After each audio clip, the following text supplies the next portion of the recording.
Welcome back to Apatros Review. In this episode, Drive-In Massacre, part of the Drive-In Classics range from St Clair Vision. It's an American box set. Hi there, welcome back to Apatros Review. I'm your host, Mila Sipka, and join me as I take you on a ride through the wild world of science fiction, action, and horror, all from my personal DVD collection. I have about 1,200 titles, lots of Blu-rays, VHS tapes, whatever. In this episode, we look at the film Drive-In Massacre, which was a 1976 proto-slasher directed by Stu Seagal. Now, this film is available on various public domain sets. By the way, it came out on theatrically back in your local drive-in on the 20th of December 1976. It was actually written by George Buckflower, the Hollywood bum.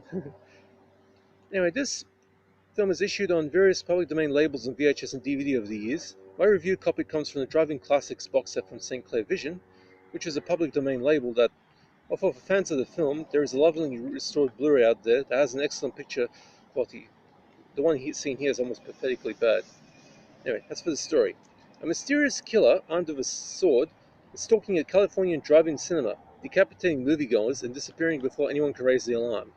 Two somewhat inept cops attempt to solve the murders, but with a pervert loitering around masturbating inside necking couples, a dim-witted but good-natured groundskeeper helping them, and the asshole manager of the drive-in giving them a good deal of grief, as well as an escaped mental patient running around, the cops have their work cut out for them. This was a low-budget, non-union proto-slasher film that was a sight on various drive-ins during the mid-1970s, and has since languished in obscurity, with only the VHS prints available for those few who feel curious enough to check out its cruddy production values and cheap gore. The script was written by legendary Hollywood bum George Buckflower, a guy best known for the acting appearances he made in several John Carpenter classics in the 1980s, as well as being a really nice guy and also a softcore porn performer. He has done quite a bit of work both in front of the camera and behind the scenes in various technical capacities, but his talents don't seem to extend to this film too well.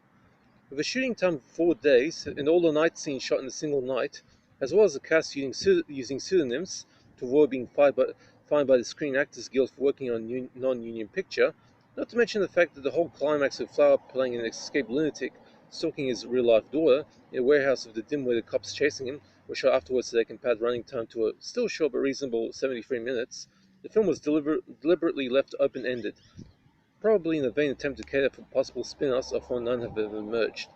You can pretty much bet this would have its fair share of flaws, and Drive-In Massacre has more than its fair share. For starters, the production values look pretty damn cheap. The acting ranges from mediocre to just plain offensively bad. Robert E. Pearson is just horrible to look at as a shinily bald asshole driving manager who hates his job so much, but refuses to allow the cops to shut the thing down, constantly delivering his lines in a silly attitude that takes some serious getting used to. The pace is slower than Snell's going for a leisurely walkabout in your front garden at night, and the killings are kept to the sidelines while the bulk of the film consists of the two dim-witted cops doing extremely amateur investigation, while the asshole manager and his friendly but pretty short full deck of cards groundskeeper unleash open workplace warfare on each other in the end, before both being killed by a mysterious killer. Apparently based on a true story, as if, Drive-In Massacre is as pathetic as greasy, sleazy 1970s horror films get, without any sort of the regular trappings in the genre, like blood and boobs, to get in the way of making atrocious entry in this genre. The gore is reasonable, but kept frustratingly brief, while the nudity is limited to a brief breast peek and a background wall in the wanker's house, which can only be seen clearly in the Blu-ray that came out a while back. In that print, you can get a good view of the nude centerfolds in the wall, while the cruddy public domain prints like this review print from St Clair Vision is too hazy to get any grip on the details, although you can sort of see where the wobbly bits are, using imagination to clear them out. This movie does have a small cult following amongst the aficionados of the so-called grindhouse genre. This one fills out the job requirements purely by virtue of its attitude at dint of being made in that decade, but serious fans of horror should look elsewhere, although if you do want to see this utterly pathetic piece of sleaze, go for the Blu-ray. Now for the gore report. There are 2 severed heads, 2 throat impalings, 2 people stabbed together as they neck out in their car, the asshole manager and stooge killed inside the projection booth, and George Buckflower calling the Grim Reaper at the business end of a police shotgun. The gore is pretty much limited to 2 severed neck stumps, although the initial decapitation is gnarly enough in a cheap way to make gorehounds go, right on, man. Now for the nudity. Like I already mentioned, a brief breast peek from an unknown victim, and the wall of nude pictures that are seen in the background for a fair bit while the cops are interviewing the wanker. That being said, those pictures are fuzzy in the public domain print seen here, but the Blu-ray has them nice and clear thanks to the superior resolution. Now, Driving Massacre gets the dreaded D-, 1 out of 10. It's a pathetic 1970s driving schlock that fails to deliver on the basics of the market, and it's pretty annoying to watch. If you like it, get it for the Blu-ray. Now for the DVD.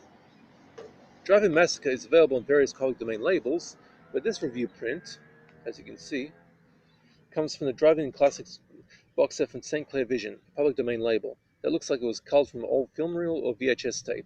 The resolution is terrible, and the picture is almost unwatchable, given the shadow detail is extremely bad. The soundtrack is the original stereo uprated to an impressive 5.1, although that use of impressive is purely to signify that the 5.1 track is just an echo of the stereo track. No subtitles offered. I've yet to check out the... Look, no subtitles offered. Avoid this print like the plague, although I've yet to check out the other 8 films as an iPhone pack. That's for later reviews. Anyway, I hope you guys are staying safe. Enjoy your day, and that's it for this review.